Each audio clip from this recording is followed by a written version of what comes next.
নমস্কার বন্ধুরা, আমি পুলকেশ আর স্বাগত আপনাদের প্রিয় চ্যানেল পুলকস নার্সারিতে।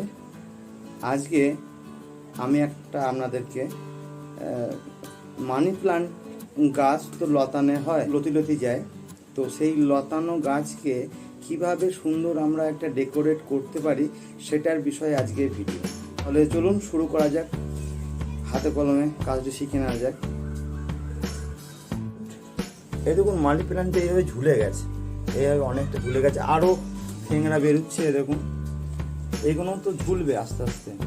তো এইগুলোকে কীভাবে ডেকোরেট করা যায় আপনাদেরকে দেখাই।